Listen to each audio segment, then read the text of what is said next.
Okay, let us get started with this. So, of course, you're going to need a wire wreath form from the Dollar Tree, a pair of scissors, a hot glue gun.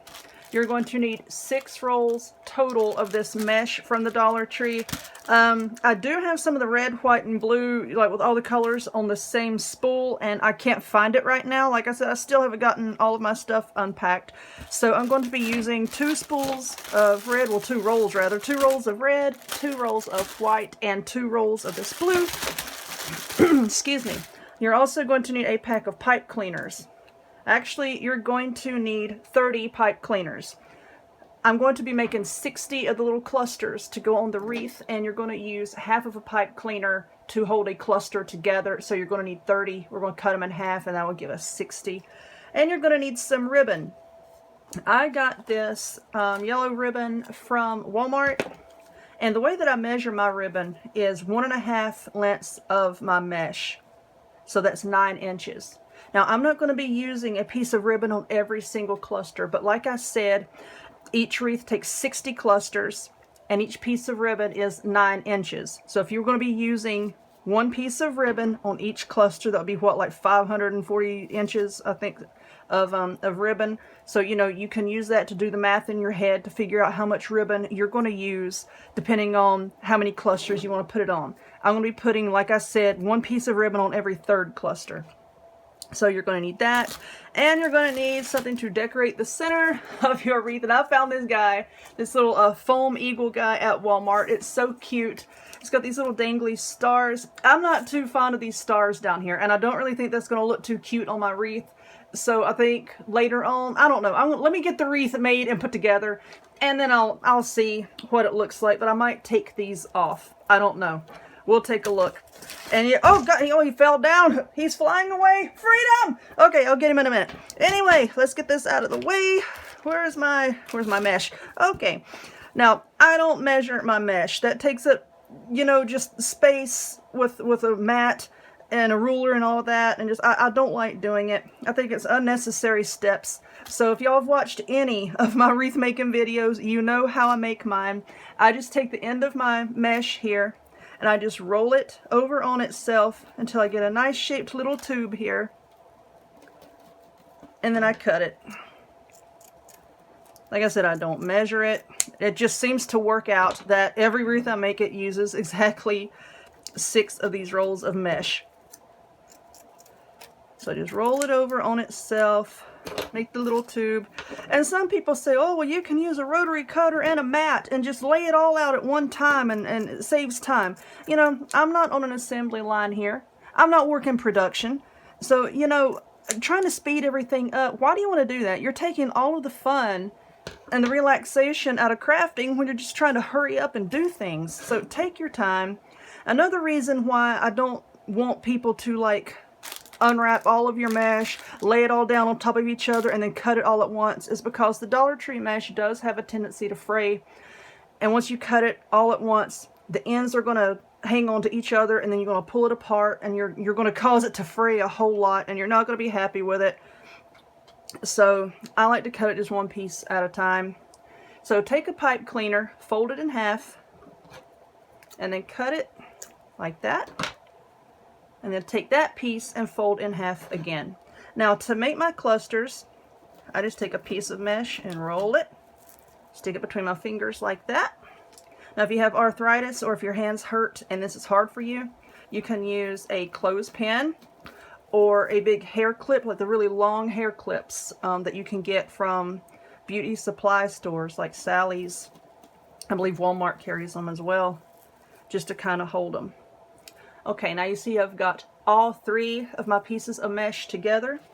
Now I'm going to take a piece of ribbon and stick there just like that. And then I'm going to take my piece of pipe cleaner and just go around everything. Make sure it's in the center. You make sure everything's centered so it's not all lopsided. And twist like that. And that is a cluster.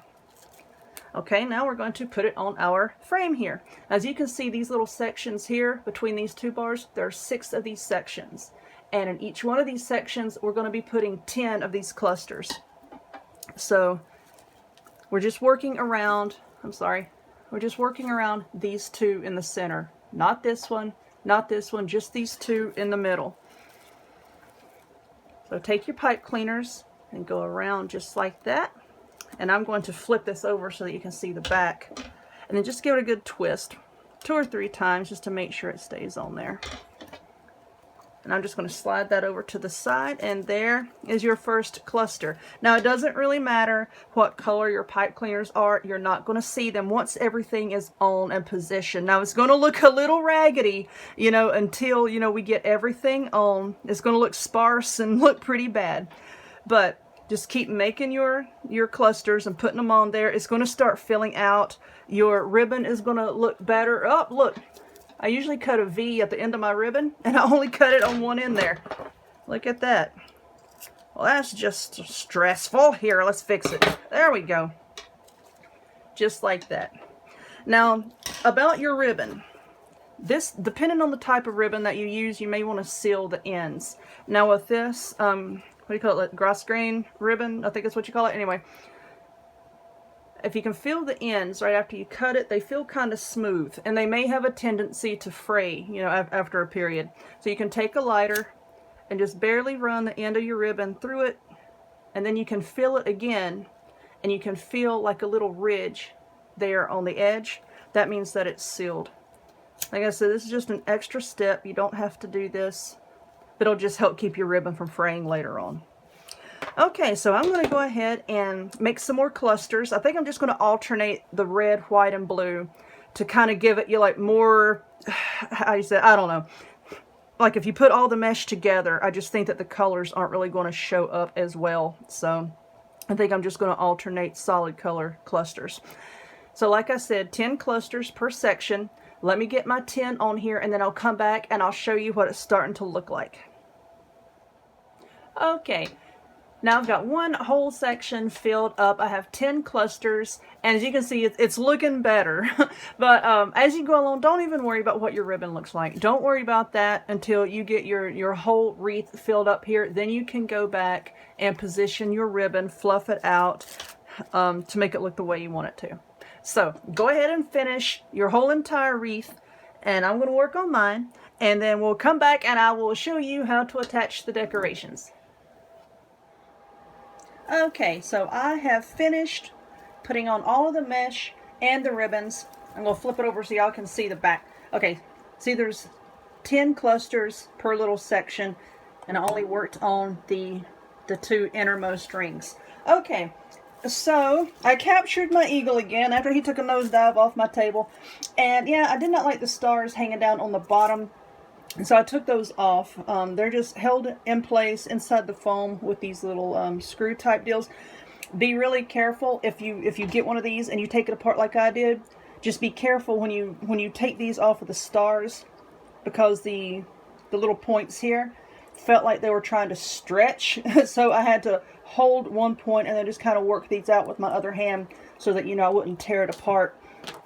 But I'm not going to show how I'm going to attach the eagle, because I'm attaching it in the same way that I'm going to attach the stars. And it's just easier if I can show you the stars on camera. So I'm going to put the eagle here, as you can see, kind of like toward the bottom. And then I want to have the stars up here at the top. So let me move this out of the way.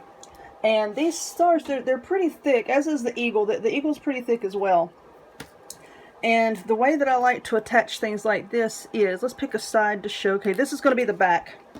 If you can just carefully take a sharp point of your scissors and just kind of dig out a little hole. Please be careful so that you don't dig all the way through, you know, to the front. Just kind of dig out just a little bit. And then take a pipe cleaner and let's fold that in half and make a sharp point right here. And then take your glue gun. I'm just going to put a blob of glue down inside that hole. And then take the end of your pipe cleaner, the bent end, just kind of shove it down in there. That just kind of gives it a little bit more stability, you know, than just putting a blob of glue on the back and then just sticking your pipe cleaner there. Now I'm going to let that glue harden up. I've already let it harden up on this one. And just to kind of help hold it in place, you know, just to make double sure, because I always have this fear of stuff like falling apart, I'm just going to put some more glue right there. Okay, now I'm going to bring this back over here. And I'm going to attach these the same way that I attach my signs and everything in all of my other videos. I'm just going to decide where I want this, and then I'm going to run the pipe cleaners down through the mesh, and then I'm just going to twist it around, still going to the 2 innermost rings here. I'm just going to run the pipe cleaners through and then twist them around the back and just put them into place wherever I want them. So y'all have already seen the very beginning of the video, so you know what the finished product looks like. So I'm just going to work on putting everything in place, and that's that. So I hope that you enjoyed this video. This one was pretty fun to make. I really like the way it turned out. If you would, give me a thumbs up. Click that subscribe button, and please check me out on other forms of social media. If you'd like to see my other wreaths, I will put a link right up here to my wreath playlist. So please check that one out. And I hope to see y'all next time. Bye-bye.